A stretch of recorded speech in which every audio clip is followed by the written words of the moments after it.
Hello everyone, I welcome you all in my science academy YouTube channel. और आज के इस सेशन में हम लोग गेट 2021 का डिटेल सॉल्यूशन देख रहे हैं फ्रॉम बायोकेमिस्ट्री। ऑल्दो ये मेरे यूट्यूब चैनल पर सेपरेट एक प्लेलिस्ट बना होगा बायोकेमिस्ट्री का, जहाँ मैंने प्रीवियस ईयर गेट का फ्रॉम 2008 से लेकर 2020 तक का डिटेल सॉल्यूशन किया, बायोकेमिस्ट्री, माइक्रोबायोलॉजी, जूलॉजी और डिफरेंट सब्जेक्ट का। उस प्लेलिस्ट पर क्लिक करके देख सकते हैं, या फिर मैं यहाँ पर इस वीडियो के आई सिंबल और as well as description box में मैं प्रीवियस ईयर के कुछ लिंक्स डाल दूँगा गेट लाइफ साइंसेज बायोकेमिस्ट्री के डिटेल सॉल्यूशन में, तो वहाँ से भी क्लिक करके देख सकते हैं। तो आज के इस सेशन में गेट 2021 का फ्रॉम बायोकेमिस्ट्री एक्सेल क्यू का डिटेल सॉल्यूशन देखने वाले हैं, क्वेश्चन नंबर 1 से लेके क्वेश्चन नंबर 20 तक का। तो चलिए फ्रेंड्स, स्टार्ट करते हैं आज का ये सेशन। तो यहाँ पर पहला क्वेश्चन ये बोल रहा है कि which of the following molecule in concentration 1 milligram per ml do not absorb at 280 nanometer in aqua solution of pH7 at room temperature. तो देखिए 280 नैनोमीटर पे जनरली अमाइनो एसिड या प्रोटीन एब्जॉर्प्शन शो करते हैं, और उसमें एरोमेटिक अमाइनो एसिड।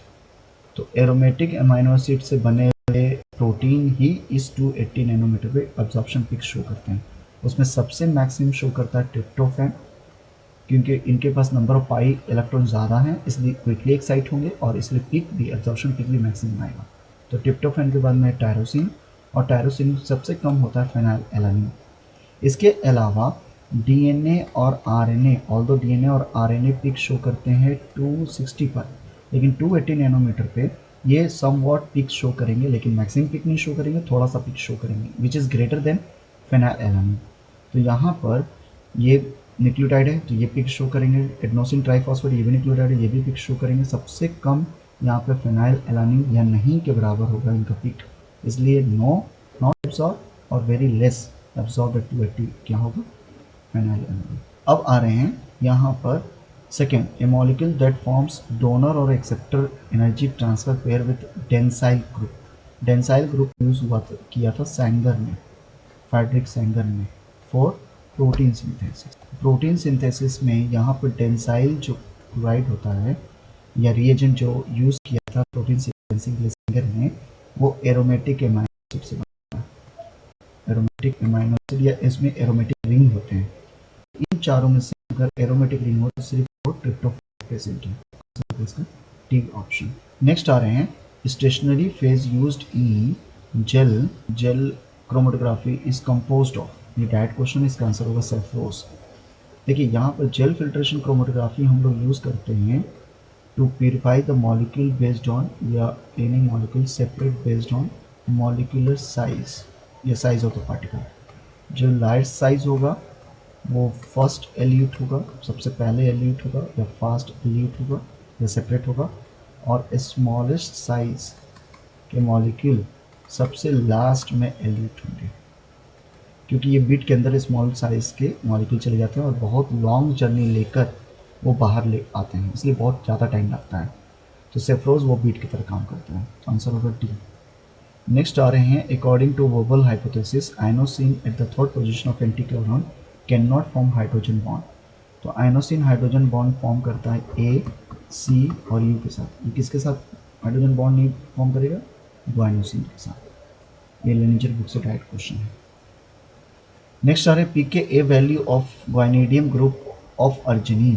तो arginine एक पॉजिटिवली चार्ज या बेसिक एमाइनो एसिड है, और बेसिक एमाइनो एसिड में एक वैल्यू होता है पीके ए, ठीक है, और एक होता है पीके बी और दूसरा होता है पीके आर।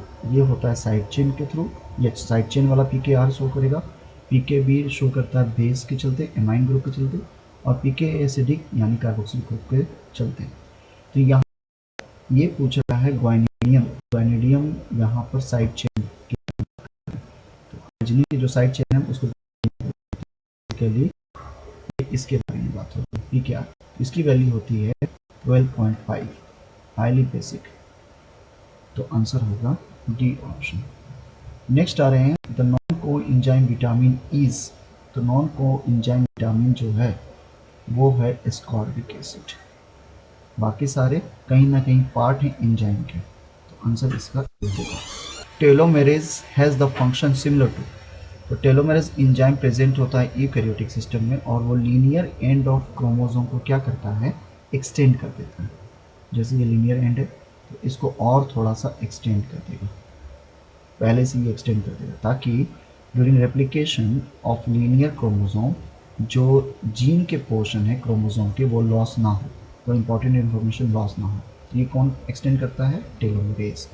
तो telomerase basically RNA dependent DNA polymerase, RNA को यूज़ करेगा as a template and DNA synthesis करेगा, आरएनए डिपेंडेंट डीएनए सिंथेसिस कराएगा या डीएनए पॉलीमरेज। तो इसको हम लोग, ये तो बिल्कुल रिवर्स ट्रांसक्रिप्टेज की तरह है।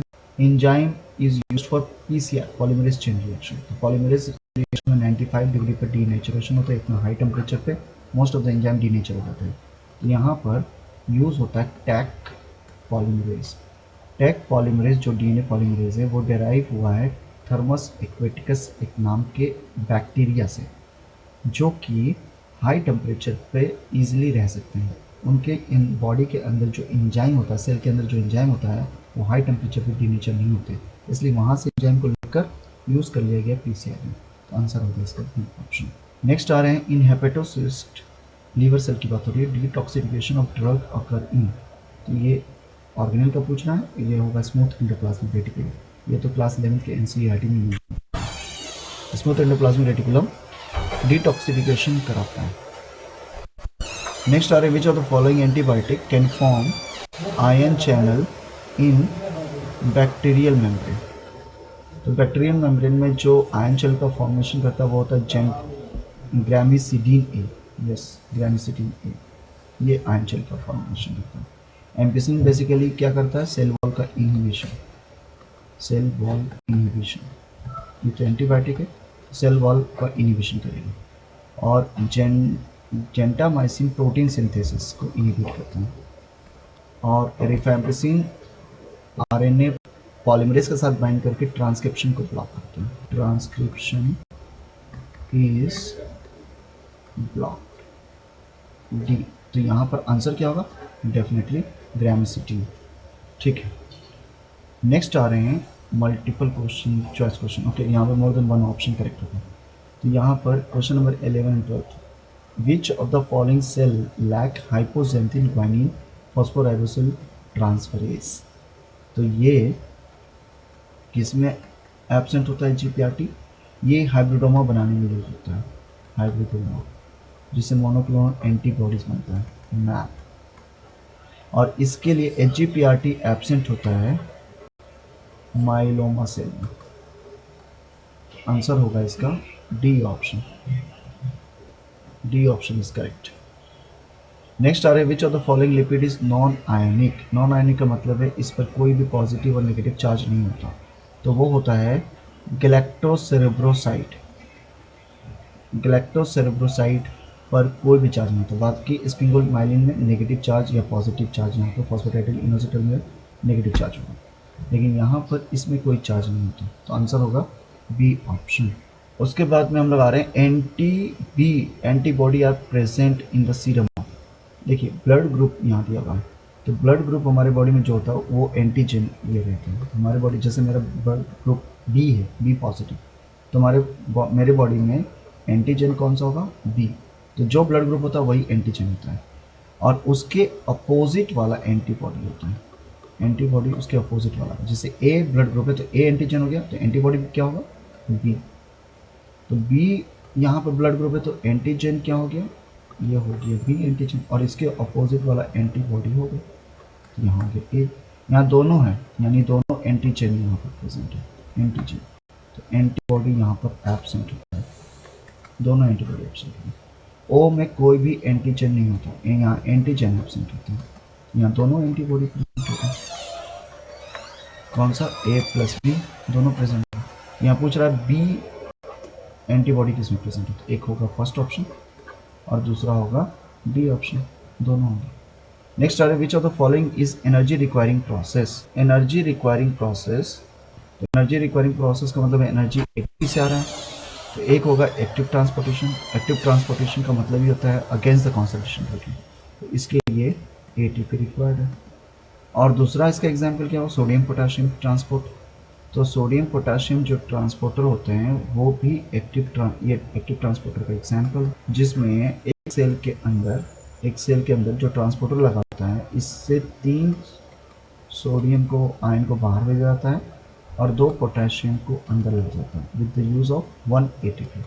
ना 1 एटीपी एडीपी में और पीआई कन्वर्ट करके ये काम करेगा। तो आंसर होगा बी एंड टी दोनों। नेक्स्ट है विच of the following is correctly paired. तो रेप्लिकेशन डीएनए ए ये करेक्टली पेयर्ड है। डीएनए रेप्लिकेशन प्रोकैरियोटिक स्टार्ट करता है डीएनए ए जो ओरी सी साइट्स पर बाइंड करते हैं, ओरी सी साइट पर। रिकॉम्बिनेशन रेक ए ये भी ट्रू है, डीएनए रिपेयर मैकेनिज्म में ये काम करता है रिकॉम्बिनेस ए। रो जो फैक्टर है डीएनए रिपेयर नहीं, ये गलत है। रो फैक्टर बेसिकली ट्रांसक्रिप्शन में यूज होता है, rho dependent termination of RNA synthesis, ये प्रोकैरियोटिक में होता है, तो डीएनए रिपेयर में नहीं काम होता है। तो ये ऑप्शन क्या था। Transcription sigma factor yes, specificity factor भी बोलते हैं, ये डिसाइड करेगा कौन सा जीन का ट्रांसक्रिप्शन है। तो आंसर होगा ए बी डी। नेक्स्ट आ रहे हैं हाई एनर्जी कंपाउंड इज और आर। कौन सा हाई एनर्जी कंपाउंड है। तो फॉस्फेनल पायरुवेट के पास में ये हाई एनर्जी है, क्योंकि जब PAP कन्वर्ट करता है पायरुवेट में तो ये हाई एनर्जी बॉन्ड ब्रेक करेगा और huge amount of ATP produce करेगा, एनर्जी प्रोड्यूस करेगा, जिससे ATP का सिंथेसिस होगा। तो पहला ऑप्शन करेक्ट है। और दूसरा है 1,3-bis फॉस्फोग्लिसरेट। 1,3-bis फॉस्फोग्लिसरेट भी कन्वर्ट करता है 3-फॉस्फोग्लिसरेट में, तो एक ATP का सिंथेसिस होता है, यानी सी ऑप्शन में करेक्ट है। इसका आंसर होगा ए और सी। नेक्स्ट आ रहे हैं ये 4 प्लॉट दिया हुआ है और इसमें बताना है कि कॉम्पिटिटिव इनिबिशन के ऊपर या competitive inhibitor type of graph कौन कौन सा शो कर रहा है। तो एक देख रहे हैं आप यहाँ पे V versus V and S ये है, और दूसरा है 1/V एंड 1/S का रेशियो। तो सबसे पहले 1/V और 1/S का देखें तो ये तो LV प्लॉट शो कर रहा है, लाइन वीवरबर्ग, या इसी को हम लोग डबल रेसिप्रोकल भी बोलते हैं, इंजाइम चैप्टर में पढ़ा हुआ है। तो यहाँ पर कॉम्पिटिटिव इनिबिशन में क्या होता है कि अगर वो रेसिप्रोकल शो कर रहा है, सॉरी कॉम्पिटिटिव इनिबिशन शो करेगा, एक ही पार्टिकुलर पॉइंट से ये पास करेगा, ग्राफ इस तरह का होगा। तो ऐसा कहाँ दिख रहा है, यहाँ पे देखिए एक ही पॉइंट से मर्ज करके पास कर रहा है, तो ये हो गया एक ऑप्शन करेक्ट। अब आ रहे हैं V/S, इनके बीच में ग्राफ हुआ, तो ये जैसे जैसे सबस्ट्रेट का कॉन्सेंट्रेशन इंक्रीज करेंगे और इंजाइम इनिबिटर का कॉन्सेंट्रेशन इंक्रीज करेंगे, ग्राफ देखिए यहाँ पर सिंपल है। ये वाला जो ऊपर वाला ग्राफ है ये मैक्सिमम और वी मैक्स शो करता है, तो वी मैक्स के ऊपर कोई चेंजेस नहीं हो रहा है, क्योंकि कॉम्पिटिटिव इनिबिशन में क्या होता है, इनिशियल रेट ऑफ रिएक्शन को डिक्रीज कर देगा, रेट ऑफ रिएक्शन डिक्रीज करेगा जैसे जैसे इनिबिटर का कॉन्सेंट्रेशन आप इंक्रीज करोगे। यहाँ पर देखिए इनिबिटर का कॉन्सेंट्रेशन इंक्रीज कर रहे हैं, तो ये V/VS रेशियो धीरे धीरे और क्या होगा, डिक्रीज करता है। तो एक फर्स्ट ऑप्शन करेक्ट है, फर्स्ट और थर्ड ऑप्शन। चलिए नेक्स्ट आ रहे हैं, यहाँ पे आंसर होगा first. With respect to sodium rhodocyl sulfate polyacrylamide gel electrophoresis, which of the following statement is or are true। तो यहाँ पर SGS पेज के बारे में बोल रहा है, तो ethidium bromide use to track the progress of electrophoretic mobility नहीं। इथिडियम ब्रोमाइड बेसिकली RNA और DNA के न्यूक्लिक एसिड के लिए यूज होता है। यहाँ पर कॉमासी ब्लू यूज होता है SGS पेज में, तो ये ऑप्शन गलत है। नेक्स्ट आ रहा है beta mercaptoethanol is use to reduce disulphide bond, yes. यहाँ पर सिस्टीन और सिस्टीन 2 अमीनो एसिड के बीच में डाइसल्फाइड बॉन्ड अगर बन जाए तो उसको ब्रेक करने के लिए हम लोग बीटा मार्केट इथेनॉल का यूज़ करते हैं, तो बी ऑप्शन करेक्ट है। नेक्स्ट आ रहे protein migrate toward the anode, yes. Anode यहाँ पर पॉजिटिव चार्ज होता है और प्रोटीन यहाँ पर एसडीएस ट्रीटमेंट के बाद नेगेटिव चार्ज हो जाता है, तो नेगेटिव पॉजिटिव को मूव करेगा, आंसर सी करेक्ट है। Low molecular weight protein migrate slower नहीं होता, फास्टर होता है। एसडीएस या कोई इलेक्ट्रोफोरेसिस करते हैं, जब पॉजिटिव और नेगेटिव पॉजिटिव चार्ज लगाते हैं तो जो बैंड मूव करता है पॉजिटिव की तरफ, उससे आगे जो चल रहा है वो सबसे स्लो या सबसे लो मॉलिकुलर वेट होता है, और जो सबसे ऊपर होता है वो सबसे हाई मॉलिकुलर वेट होता है। आंसर इसका से बी और डी होगा। In the plot given below the solid represent the oxygen binding to haemoglobin, okay, under physiological condition. The broken line represent the condition of, तो ब्रोकन लाइन तो shift कर दिया किस तरफ, लेफ्ट साइड की तरफ। तो जब भी ग्राफ लेफ्ट साइड सिग्माइडल शिफ्ट करता है तो ये शो करता है हाई एफिनिटी, राइट साइड में शिफ्ट करेगा तो ये लो एफिनिटी शो करेगी। तो यहाँ पर ग्राफ लेफ्ट की तरफ शिफ्ट कर रहा है, इसका मतलब है कि कोई फेवरेबल कंडीशन होगा। इन चारों में से फेवरेबल कंडीशन कौन सा है? अगर मैं हाई कॉन्सेंट्रेशन CO2 कॉन्सेंट्रेशन की बात करूँ तो ये तो लो एफिनिटी शो करेगा क्योंकि ये तो अनफेवरेबल है। तो लो एफिनिटी यानी ग्राफ राइट के डायरेक्शन की तरफ शिफ्ट करेगा। इंक्रीज 2,3-बेस फॉस्फोग्लिसरेट ये भी लो एफिनिटी को शो करता है, तो लो एफिनिटी होगा तो यहाँ पर भी ग्राफ राइट डायरेक्शन में शिफ्ट करेगा। हाई पीएच एसिडिक से हाई पीएच यानी बेसिक की तरफ आएगा तो ये फेवरेबल कंडीशन है। तो ये फेवरेबल कंडीशन होने की वजह से ये हाई एफिनिटी शो करेगा, और हाई एफिनिटी शो किया तो ये ग्राफ लेफ्ट की तरफ शिफ्ट करेगा, तो ये ऑप्शन करेक्ट है। लॉस ऑफ कोऑपरेटिविटी अगेन ये अनफेवरेबल है, और अनफेवरेबल हुआ तो ये फिर लो एफिनिटी, और लो एफिनिटी के बाद में राइट साइड में मूव किया, ठीक है। तो आंसर यहाँ पर सिर्फ सी होगा। लास्ट आने consider the open chain form which of the following represent the epimer. Last question पे आ रहे हैं जहाँ पर ये लास्ट क्वेश्चन कह रहा है considering the open chain which one of the following pair represent N epimer. तो एपीमर यहाँ पर उसको कहते हैं जहाँ पर glucose and it's other form, glucose और इसके अदर फॉर्म जो होते हैं वो एक दूसरे से चेंजेस हो changed in specific carbon position, उसको बोलते हैं एपीमर। जैसे यहाँ पर दो ही एपीमर को पढ़ना है, एक है ग्लूकोज को जब आप कंपैरिजन करते हो मैनोज के साथ, ये दोनों आपस में एक्सेप्ट कार्बन नंबर सेकेंड एक में OH जो होगा लेफ्ट साइड होगा और दूसरे में राइट साइड होगा, इसको बोलते हैं एपीमर। और दूसरा होता है, दूसरा यहाँ एग्जांपल है ग्लूकोज प्लस गैलेक्टोज।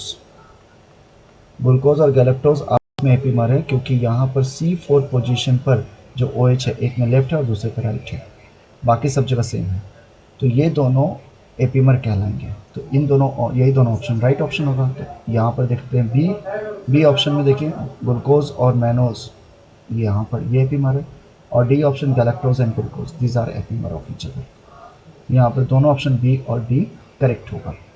तो बस इसी के साथ में हम लोगों ने GATE life sciences biochemistry from 2021 का डिटेल सॉल्यूशन कर लिया, फ्रॉम क्वेश्चन नंबर 1 से लेकर क्वेश्चन नंबर 20 तक। तो आज का सेशन में बस यहीं तक रखते हैं। नेक्स्ट सेशन में हम लोग किसी और ईयर के डिटेल सॉल्यूशन का करेंगे, खासकर रिसेंटली गेट 2022 का। तो thanks a lot for watching, मिलते हैं नेक्स्ट वीडियो में, तब तक के लिए बाय बाय, टेक केयर।